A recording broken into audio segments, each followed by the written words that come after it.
올해부터는 제가 모든 연구위원이 기본과제 하나와 정책과제 2개를 의무화한다라고 정했고, 그때 물론 정책과제는 본인이 발굴하는 정책과제여야 됩니다. 그런데 본인이 또 뭐 어떤 분야에 따라서는 이렇게 매년 2개씩 발굴하기 힘든 분야도 있거든요.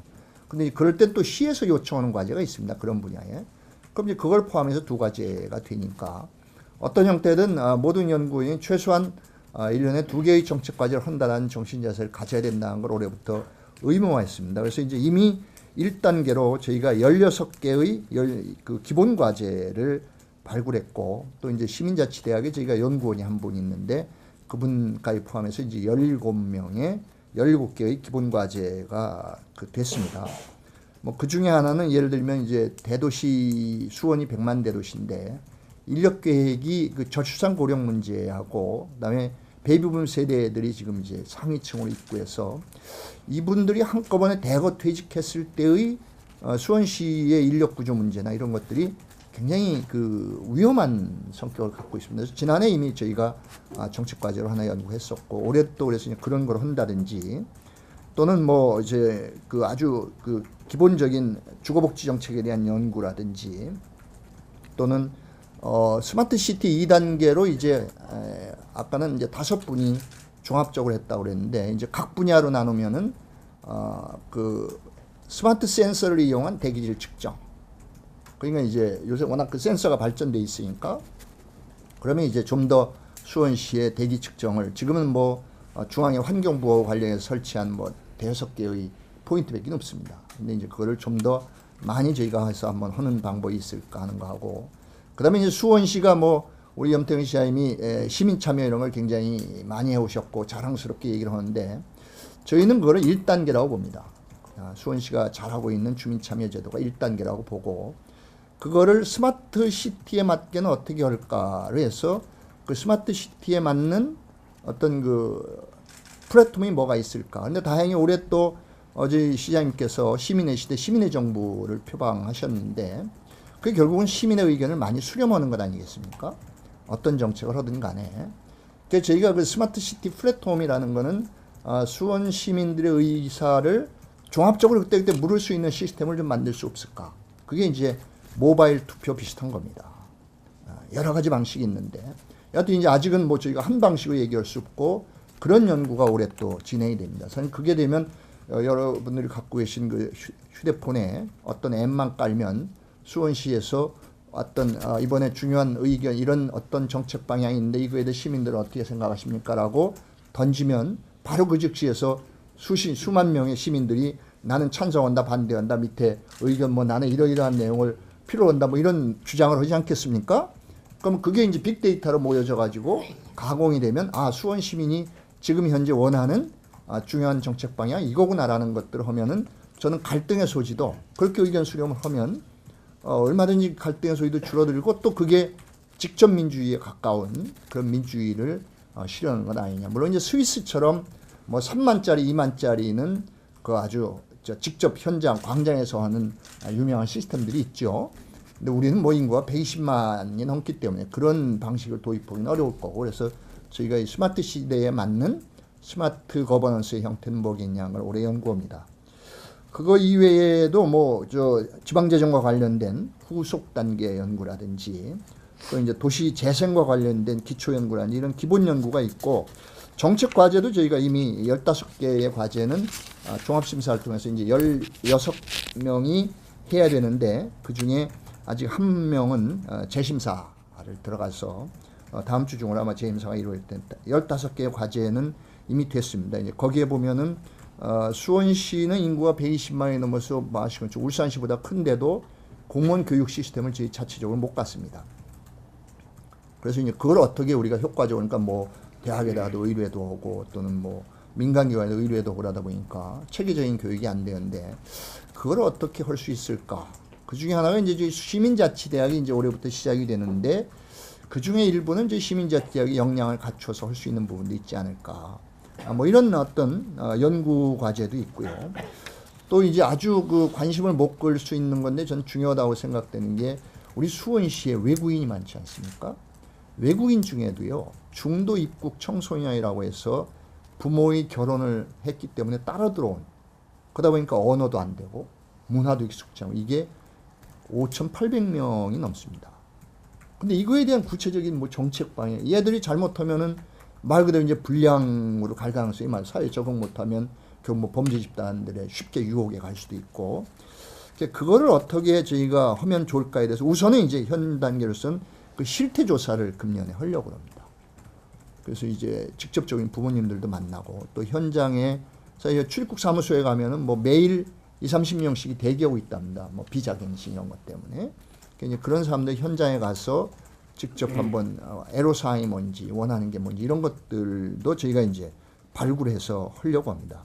또 이제 서울시장실이 뭐 오랫동안 서울시가 점거되기도 하고 했던 발달장애인 문제 같은 것도 저희가 사실은 뭐 일반인들의 관심은 별로 못 끄는 거지만 그런 걸 저희 연구원이 해야 된다고 생각이 돼서 관련 연구원이 그걸 정책과제로 발굴해서 발달장애인 중장기 계획을 어떻게 세울까, 뭐 기본계획 문제. 또 저희는 또 디자인 센터가 있습니다. 53센터 이외에 아직 정규적인 센터가 안 된 게 저희가 2개가 있는데 도시 디자인 센터와 의정 센터가 있습니다. 그 도시 디자인 센터에서는 지금 뭐 외국에 가면 여러분들이 광고판이 우리나라처럼 이렇게 난잡한 도시가 없습니다. 제대로 된 대도시 가면. 그러니까 그걸 어떻게 할까 그래서 이제 도시 안내 사인 개선 방안 같은 연구도 저희가 제안된 게 있고, 또는 뭐 교통 전문가는 이제 전기차 활성화 방안이 뭐가 있을까, 그거에 대한 대비 계획이 뭐가 있을까, 이런 16개의 지금 또 정책 과제가 1차 발굴이 돼서 진행이 되고 있습니다. 그게 뭐 잘 된다면 저희가 제시했던 7대 핵심 사업과 연동된 저희 시정연구원의 역할이 금년에 좀 잘 발휘될 수 있지 않을까 이렇게 생각합니다. 네, 이 시민의 정부 개념은 연말부터 우리 염태경 시장님이 신년도 화두 설정을 하고 계시다는 제가 얘기를 들었고, 그때부터 저희 연구원의 일부 연구원이 구체적으로 시민의 정부의 그 개념 정립서부터 좀 더 명확한 개념 정립서부터 방향을 어떻게 해야 되는가 참여를 했었습니다. 그래서 이 연구사를 하는 데에도 부분적으로 저희도 참여했었고요. 또 이제 거기에 나왔던 내용이 이제 뭐 시민의 정부 기본계획 수립이라든지 또는 이제 자치기본조례 만드는 거라든지 이런 거는 저희가 그동안 연구해 왔던 내용이고요. 근데 이제 저는 시민의 정부라는 것은 어떤 정확한 그 구체적인 내용이 들어가 있는 게 아니라 말 그대로 시민에 의한, 시민을 위한 시민의 정부라는 것이고, 그건 전 철학이라고 봅니다. 그래서 이제 그걸 우리가 어떻게 구체적인 내용을 담을 거냐라는 거는 시 안에서도 지금 고민하고 계신 걸로 알고 있고, 또 이제 저희는 연구적 입장에서는 저희가 이제 이미 연구를 시작을 했습니다. 구체적인 연구들을. 이제 해외의 시민정부 또는 시민자치 개념들은 이미 저희가 2년 전에 시민자치 기본계획 연구라는 걸 했는데, 그거보다 이제 업그레이드된 연구를 좀 할 필요가 있어서 하고 있고요. 아까 이제 저희가 말씀드린 스마트 시대에 맞는 스마트 거버넌스가 뭐냐, 이것도 저는 아주 시민의 정부의 핵심 개념 중에 하나로 잡을 것 같습니다. 그래서 저희가 금년에 아마 저희 연구원이 해야 될 게 그 기본 계획을 세우는데 어떤 내용을 담을 것인지 연구가 저희가 아마 저희 연구원으로 올 거고요. 지금 일단 착수하라는 이야기는 들었습니다. 이제 또 행정적 절차가 있으니까. 그다음에 자치기본조례 만드는 것도 저희가 이미 착수했다고 보시면 되고요. 그다음에 이제 중요하게 시장님이 내거신 게 이제 민주시민교육 활성화 문제인데, 요거는 저희는 투트랙으로 가야 된다고 봅니다. 왜냐면 수원시에 굉장히 많은 시민단체들이 있고, 또 그 시민단체들이 자체적으로 교육을 하거나 교육을 하고 싶어 하는 내용들이 있습니다. 그러니까 그거는 뭐 시민단체가 중심이 돼서 갈 수 있는 영역이 있고, 또 저희는 이제 수원 시민자치대학이라고 만들었기 때문에 수원 시민자치대학은 말 그대로 수원의 시민의 세금을 가지고 수원 시민을 위해서 하는 교육입니다. 그래서 굉장히 다양한 교육인데, 그 시민자치대학의 교육 안에 말 그대로 어떤 수원 시민의 참여를 위한 거라든지, 또는 근본적인 지방분권이나 지방자치시대의 시민의 역할이나 그 개념에 대한 이해라든지 이런 것들을 제가 교육하려고 있고, 이미 굉장히 여러 가지 교육 시스템이 준비돼서 이제 다음 설이 지나면 바로 학생 모집에 들어갑니다. 그래서 이제 2월 말부터 저희는 3학기 시스템을 내 있습니다. 10주 교육이기 때문에 뭐 미국 대학 같은 데 이제 쿼러 시스템이 있는데 저희들에서 이제 3학기 시스템으로 해서 일단 1학기를 이제 2월 말부터 시작을 합니다. 근데 그 안에 저희가 이제 3가지 과정이 4가지 과정이 있는데요. 나도 주민자치위원, 나도 통장, 나도 입주자 대표.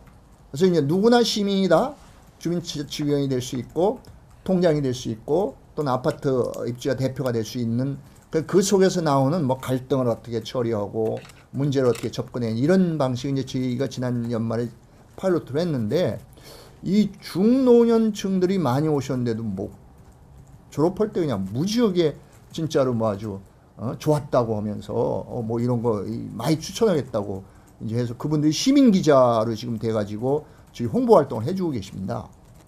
그러니까 교육 방식도 바꿨고 통상적인 강의가 아닙니다.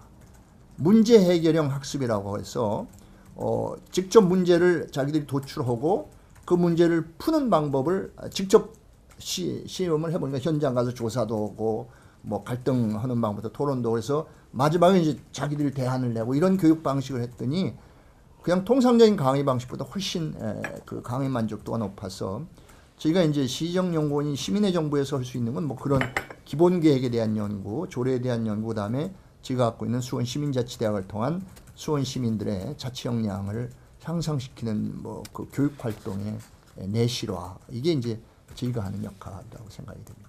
수원, 화성, 오산을 하는 거는 저희가 이제 이 지역 경제 전체의 발전을 위해서는 그 통합이 좀 필요하다고 봅니다. 왜 수원시가 주민자치 1번지를 하면서 권한을 구청장을 내리고 동장을 더 내려주겠다고 하는 이유는 그 통합된 시는 큰 정책을 쓰는 겁니다.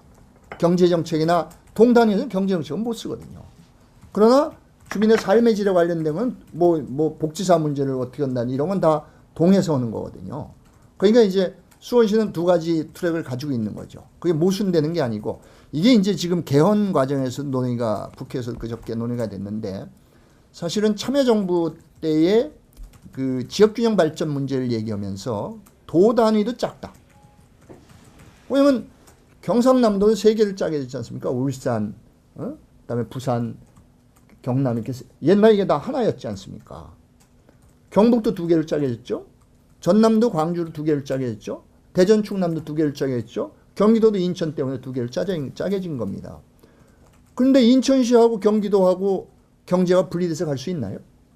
안 되는 거거든요. 그래서 그때 이제 나왔던 게 5+2라는 정책이었었습니다. 우리나라를 전국에 5개 대권역으로 묶고 제주도 어쩔 수 없으니까 거기 별도로 하고 또 강원도는 산악지역이고 특수지역이니까 좀 거기도 분리해야 되는데 그거는 의견이 좀 다른 의견이 있었습니다.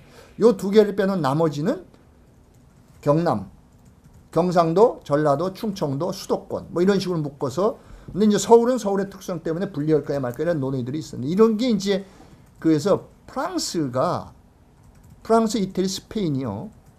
1980년대 이후 분권 개혁을 해가면서 주에 버금가는 우리로 말하면 이제 영어는 리전인데 레지옹 또는 이태리어 레지오네라는 거를 만들었습니다. 별도. 그러니까 일본이 지금 분권 개혁을 했는데 도주제 개혁을 합니다.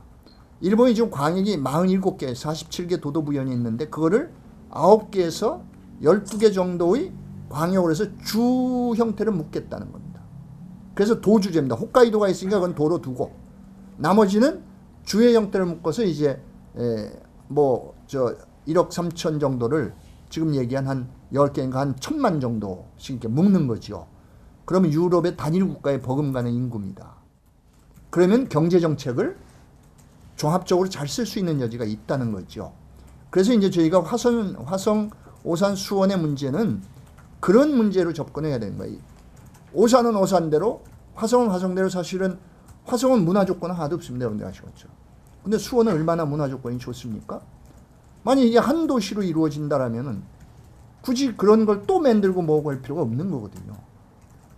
뭐 운동장도 또 만들어야 되고, 뭐 대형 시민 공연장도 또 만들어야 되고, 이건 낭비적인 거거든요, 사실은. 이제 그런 것처럼 복합적으로 또 경제정책도 지금 저기 따로 하고 수원 따로 오산 따로 이게 연동돼서 서해안과 연동한 정책으로 가면은 어마어마한 폭발력을 가질 수 있거든요. 근데 이제 그게 안 되는 거 아닙니까, 지금. 그래서 이제 그게 저희가 이 투트랙이라는 그런 겁니다. 이제 경제 정책이나 이런 걸로 봤을 때 또 문화는 근데 일체성이 있지 않습니까? 옛날 수원군 평택 일부까지가 다 옛날 수원군이고 아까 저희가 수원학 관련해서 그런 걸 연구를 하는데 그것도 문화적 정체성은 일체성이 또 있는 지역입니다. 그러니까 그런 문화적 일체성과 경제 정책의 어떤 그 시너지 효과를 위해서는 통합이 되되 주민의 삶에 직결된 건 통합이 되더라도 더 밑으로 내려야 된다는 거죠. 수원시가 주민자치 1번지를 표방했는데 그럼 뭐가 성과가 있느냐라는 거 하나가 있을 수 있고 두 번째는 지방분권을 외쳤는데 어떤 성과가 있었냐는 겁니다. 근데 아까도 말씀드린 지방분권은 중앙정부를 향한 중앙집권구조의 타파가 사실은 1차 목적이고 중앙정부를 향해서 이러이러한 개혁을 빨리 하고 하는 것들을 이제 동력을 만들어내는 게 핵심이었거든요. 그래서 저희 수원시는 예를 들면 작년에 지방재정제도 개편도 이게 도저히 집권화를 강화시키는 거라는 또 저항도 그런 내용의 일부였다고 보는데 저는 이렇게 생각을 합니다. 다른 어떤 도시보다 수원시가 시민참여의 기제를 많이 만들어 왔다. 아까 제가 그러나 그건 1단계라고 제가 말씀을 드렸습니다. 그러나 다른 도시에서는 전혀 그런 것 수준까지도 못하고 있는데 수원시는 거기까지 갔었다는 내용이고요. 아시는 것처럼 시민계획단 같은 거는 중앙정부까지도 인정해서 초등학교 교과서에까지도 수록되어 있지 않습니까? 초등학교 4학년 교과서에 수원시 도시계획이 시민들을 참여시킨 도시계획을 만든 수원시 시민계획단이 초등학교 4학년 교과서 내용입니다. 수원시 어린이들은 아마 굉장한 자부심을 느낄 겁니다. 자기 지역에 살아가 자기들이 배우는 교과서에서 저는 그 다음에 이제 제가 자치분권협의회 의장도 사실은 겸하고 있습니다. 그건 4년 전부터. 근데 이제 자치분권협의회가 만들어서 그 협의회라는 게 이제 시민들이 뭐 시민단체들이 뭐 주요 뭐 YMCA 대표 사무총장서부터 여성단체들 다 들어와 있었는데 저희가 그래서 첫 해부터 했던 게 시민들에게 분권을 알리는 노력이었습니다. 시민들은 진짜 분권이 뭔지 모릅니다. 지방분권이 뭔지 모릅니다. 진짜로. 그래서 첫 해에 저희가 각 구청별로 지방분권 대토론을 열었었습니다. 토크쇼 형태로. 그랬더니 반응들이 상당히 괜찮았어요. 첫 해에. 그 두 번째는 저희가 40개 동을 돌면서 주민교육을 했습니다. 동사무소를 찾아가서 했습니다. 시에서 불러서 온 게 아니고. 그래서 뭐 주민자치위원, 통장님 또는 지역에 있는 복지 관련하는 분들, 그분들이 그 당시에 진짜 그러니 우리가 분권이 뭔지를 아느냐. 그래서 아까 말씀드린 그런 예를 들어 분권이 안 됐기 때문에 닥친 문제가 뭐냐라는 걸 현장 교육을 시켰습니다. 그랬더니 이해를 하셨어요. 아, 그런 겁니까? 수원시장 너무 욕하지 마라. 학교가 문제가 있다고 욕하지 말고 도로가 문제가 있다고 욕하지 말고 신호등이 잘못되고 욕하지 마라. 왜 그건 수원시장 권한이 아니다. 그건 다 경찰서장 권한이고 교육감 권한인데 시장이 할 수도 없는 거 시장은 욕만 먹는 게 많다. 그래서 이런 권한이 시장한테 오면 여러분들 훨씬 좋을 수 있지 않았더니 다들 그래요? 우린 몰랐는데 그런 거 이렇게 얘기를 하시는 거예요. 그러니까 저는 이 단계가 몇 단계가 있을 거라고 보는데 하나는 시스템이 아까 말씀드렸던 1단계라도 시민 참여 기회를 많이 드리고 두 번째는 시민들이 자발적으로 참여할 수 있도록 어떤 그 역량 교육을 많이 하고 그래서 이제 세 번째 해는 저희가 온전하게 주민자치 활성화를 위해서 주민자치위원만 교육을 했습니다.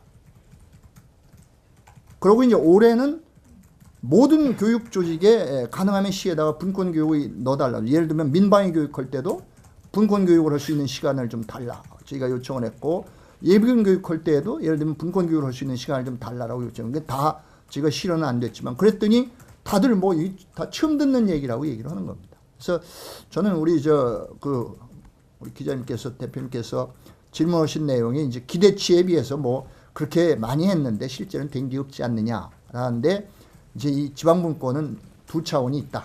중앙정부로부터 실제로 권한이나 재원이 와야 되는데 그거는 단 한 개도 개혁된 게 없다. 우리가 요구한 것들이. 심지어는 대통령사나 지방자치발전위원회가 세운 지방자치발전 5개년 계획에 관련된 법이 단 한 건도 개정된 게 없습니다. 4년이다. 근데 뭐 수원시장이 뭘 할 수 있겠습니까? 그 분야에 대해서. 그래서 우리가 할 수 있는 것, 시민한테 가능한 참여 기회를 내서 아마 올해도 화두를 그렇게 던진 거는 좀 더 그런 기회를 좀 많이 모색하시겠다는 뜻이 아닐까 싶습니다.